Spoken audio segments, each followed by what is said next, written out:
Sebelum itu, saya akan memperkenalkan anggota dari kelompok kami. Yang pertama, Ananda Tamalianingrum Pratiwi dengan ujung stambuk 228, 2. Fadila Rizka Mutia dengan ujung stambuk 244, 3. Nurul Hikmah dengan ujung stambuk 288, 4. Raja Suzania Ainulisa Arif dengan ujung stambuk 296, dan yang kelima saya sendiri, Zalzel Fiana dengan ujung stambuk 331.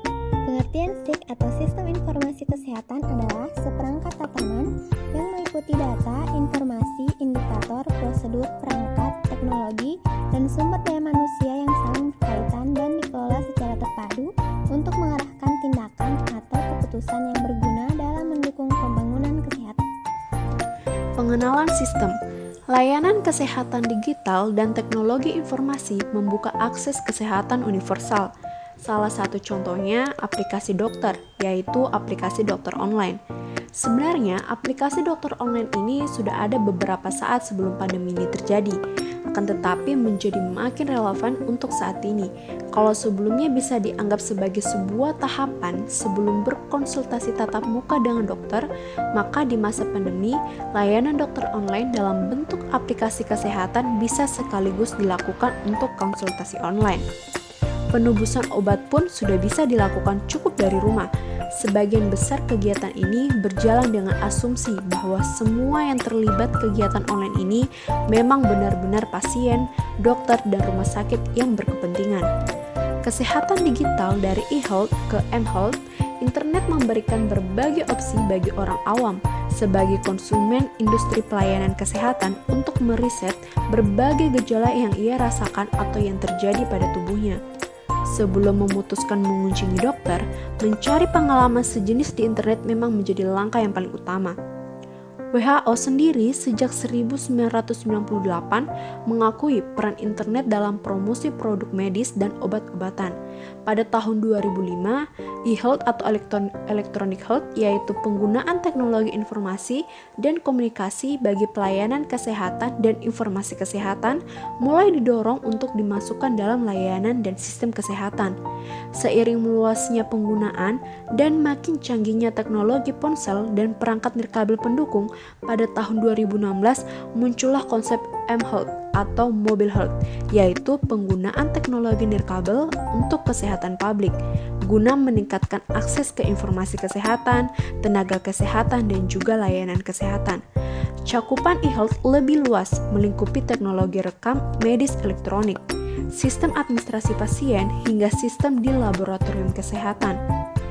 Sementara melalui penerapan m-health, informasi kesehatan bisa diantar dan dikumpulkan lebih cepat hingga mudah atau hingga lebih rutin melalui aplikasi memanfaatkan fitur ponsel hingga penggunaan smartwatch. Selanjutnya yaitu tujuan.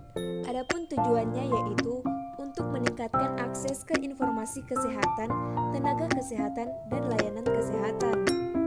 Seiring meluasnya penggunaan dan makin canggihnya teknologi ponsel dan perangkat nirkabel pendukung, pada 2016 muncullah konsep m-health atau mobile health, yaitu penggunaan teknologi nirkabel untuk kesehatan publik guna meningkatkan akses ke informasi kesehatan, tenaga kesehatan, dan layanan kesehatan.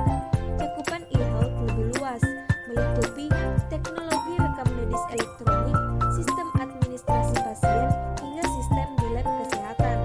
Sementara melalui penerapan m-health, informasi kesehatan bisa diantar dan dikumpulkan lebih cepat hingga lebih rutin melalui aplikasi, memanfaatkan fitur ponsel, hingga penggunaan smartwatch.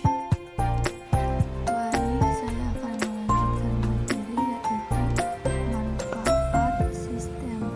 Menurut WHO, manfaat dari investasi sistem informasi kesehatan antara lain membantu pengambilan keputusan untuk mendeteksi dan mengendalikan masalah kesehatan, memantau perkembangan, dan meningkatkan serta pemberdayaan individu dan komunitas dengan cepat dan mudah dipahami, serta melakukan berbagai perbaikan kualitas pelayanan kesehatan.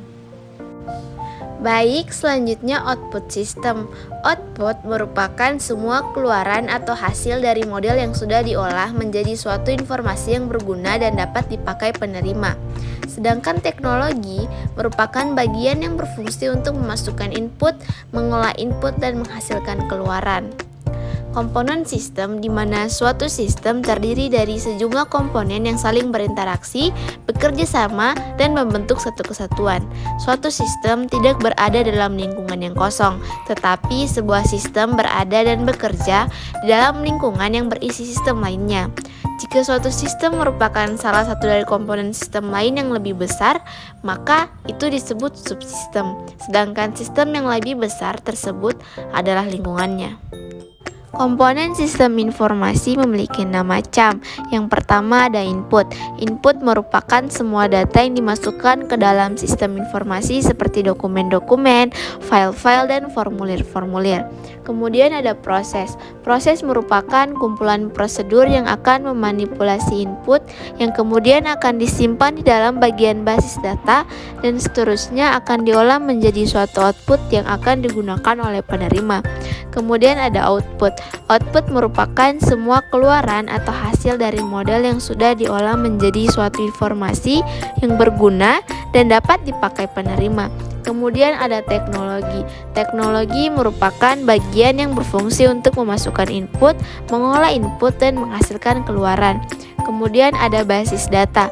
Basis data merupakan kumpulan data-data yang saling berhubungan satu dengan yang lain yang disimpan dalam perangkat keras komputer dan akan menggunakan perangkat lunak. Dan yang terakhir ada kendali. Kendali merupakan semua tindakan yang diambil untuk menjaga sistem informasi tersebut agar dapat berjalan dengan lancar dan tidak mengalami gangguan. Itulah tadi pemaparan materi dari kelompok kami. Mohon maaf apabila ada salah kata dan terima kasih atas perhatiannya. Saya akhiri dengan ucapan wassalamualaikum warahmatullahi wabarakatuh.